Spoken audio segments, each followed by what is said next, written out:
Welcome to national rankers. मैं हूं आभा गुप्ता सेरीवाल और हम पढ़ रहे हैं क्लास 12th का अकाउंट, जिसमें चैप्टर 9 हमारा चल रहा है ऋण पत्रों का निर्गमन।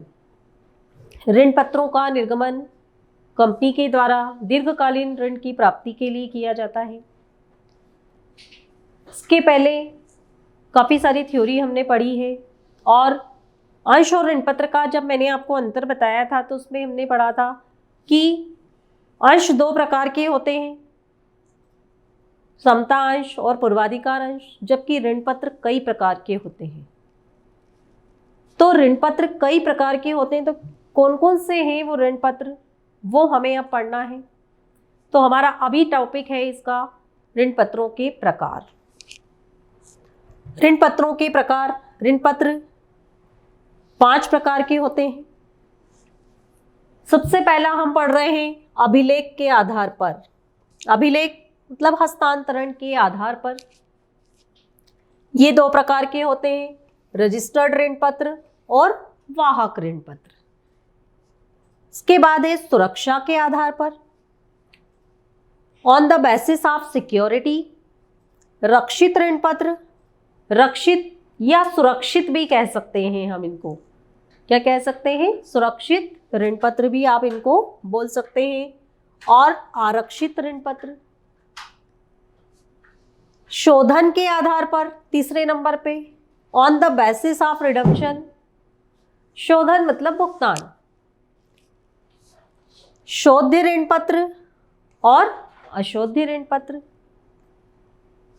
परिवर्तनशीलता के आधार पर, on the basis of convertibility. परिवर्तनशील और अपरिवर्तनशील ऋण पत्र। कूपन दर के आधार पर, on the basis of coupon rate. निश्चित कूपन दर और शून्य कूपन दर। तो ये टोटल 5 प्रकार हैं और इन पांचों के अंदर 2-2 प्रकार के आपको ऋण पत्र दिए गए हैं। अब हम इन सबके डिटेल को पढ़ेंगे कि रक्षित ऋण पत्र हैं तो वो किस टाइप के हैं, वो क्या होते हैं। परिवर्तनशील ऋण पत्र हैं तो वो किस टाइप के हैं। सबसे पहले हम पढ़ेंगे रजिस्टर्ड ऋण पत्र। रजिस्टर्ड ऋण पत्र ऐसे ऋण पत्र जिनके धारकों का नाम कंपनी की पुस्तक में लिखा होता है। मतलब कंपनी के पास जो रजिस्टर होता है उस रजिस्टर में इनका नाम रजिस्टर्ड होता है, लिखा होता है, इसलिए इनको रजिस्टर्ड ऋण पत्र कहा जाता है। ऐसे ऋण पत्रों के मूल्य और ब्याज का भुगतान रजिस्टर्ड धारकों को ही मिलता है। मतलब जिन धारकों का, जिन डिबेंचर होल्डर्स का नाम कंपनी के रजिस्टर में लिखा हुआ है, उन्हीं को ब्याज और राशि के भुगतान पाने का अधिकार होता है। उनके अलावा अन्य व्यक्तियों को इसकी राशि या इसके ब्याज के भुगतान पाने का अधिकार नहीं होता है। इसके बाद है वाहक ऋण पत्र। वाहक ऋण पत्र ऐसे ऋण पत्र जो वाहक को देय होते हैं। वाहक मतलब जिसके पास वो ऋण पत्र है, जो उस ऋण पत्र को धारण किए हुए है, जिसके पास वो ऋण पत्र रखे हुए हैं, वो उसका वाहक हो जाता है। और केवल सुपुर्दगी के द्वारा ही इनका हस्तांतरण किया जा सकता है। इनका ब्याज और इनकी मूल राशि का भुगतान इनके वाहक को किया जा सकता है। मतलब जो इनका धारक है, जिसके पास ये है, उनको ही इनका की ब्याज की राशि और इनकी मूल राशि पाने का अधिकार होता है। रक्षित या बंधक वाले ऋण पत्र।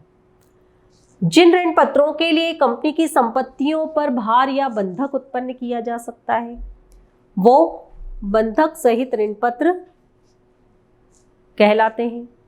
इन्हें सुरक्षित ऋण पत्र भी कहा जाता है। अर्थात ये कंपनी की संपत्तियों पर प्रभार उत्पन्न करते हैं। ये कंपनी की संपत्तियों को गिरवी रखकर निर्गमित किए जाते हैं।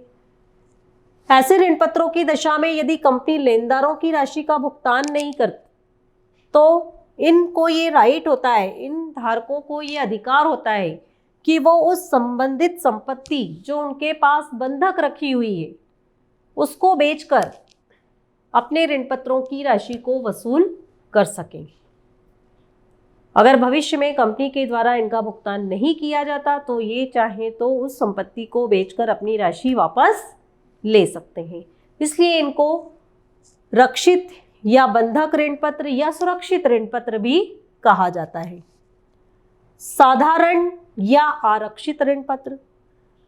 साधारण ऋण पत्र वे होते हैं जिनमें ब्याज के भुगतान तथा पूंजी के शोधन के लिए ऋण पत्रधारियों को कोई सुरक्षा नहीं दी जाती। जिस तरीके से इसमें कंपनी की संपत्ति को गिरवी रखा जाता है उस तरह से इसमें कंपनी की किसी भी संपत्ति को गिरवी नहीं रखा जाता है, अर्थात ये कंपनी की संपत्ति पर प्रभाव उत्पन्न नहीं करते हैं। अगर कंपनी इनकी राशि का भुगतान नहीं कर पाती है तो ये कंपनी की संपत्ति को बेचने का अधिकार भी नहीं रखते हैं और कंपनी के समापन की दशा में साधारण ऋण पत्रधारी साधारण लेनदार की भांति जाने जाते हैं। शोध्य ऋण पत्र। शोध्य ऋण पत्र वे होते हैं जिनका भुगतान एक निश्चित अवधि के बाद कंपनी के द्वारा कर दिया जाता है।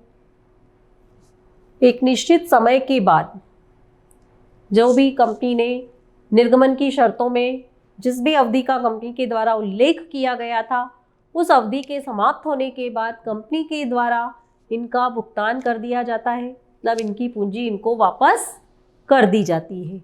तो ये कहलाते हैं शोध्य ऋण पत्र।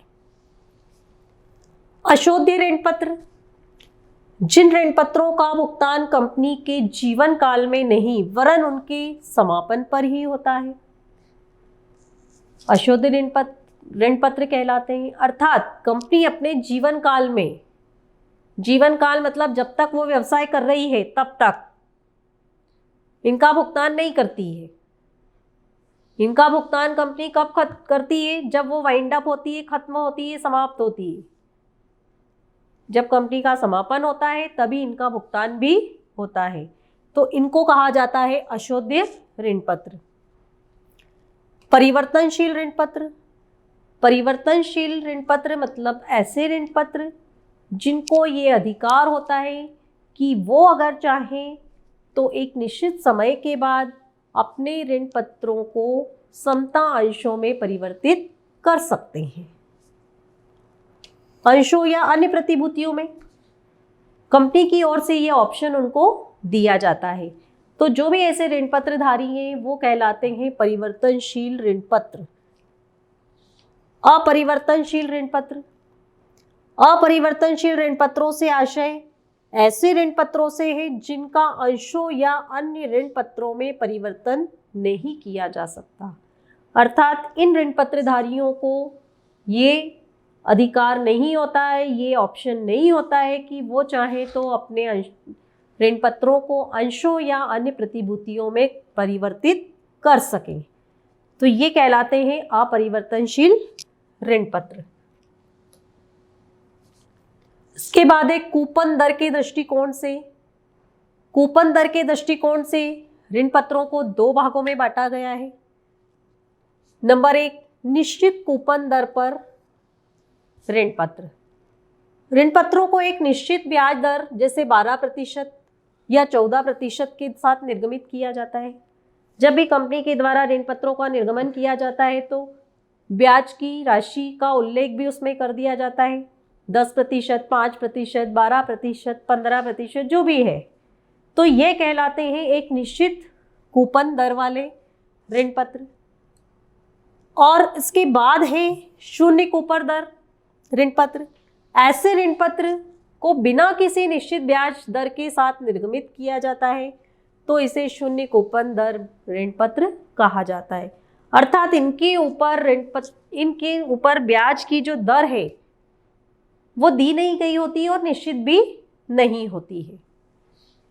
ये कहलाते हैं जीरो कूपन वाले या शून्य कूपन वाले ऋण पत्र।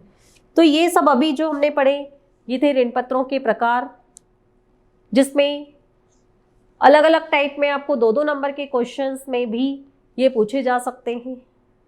जैसे रजिस्टर्ड ऋण पत्र को समझाइए। सुरक्षित ऋण पत्र क्या है? तो ये ऋण पत्र के जो प्रकार हैं वो आपको 2 नंबर में वाले क्वेश्चन में भी पूछे जा सकते हैं और 4 नंबर वाले क्वेश्चन में भी पूछा जा सकता है। 5 नंबर वाले क्वेश्चन में भी ये इस क्वेश्चन को पूछ सकते हैं। ये जो पूरे चैप्टर्स हैं कंपनी वाले, टोटल 25 नंबर के हैं, जिनके ऊपर आपको बहुत ध्यान रखना है। वो काफ़ी इजी है, आप बहुत आसानी से उसको अगर एक बार पढ़ेंगे तो कर पाएंगे।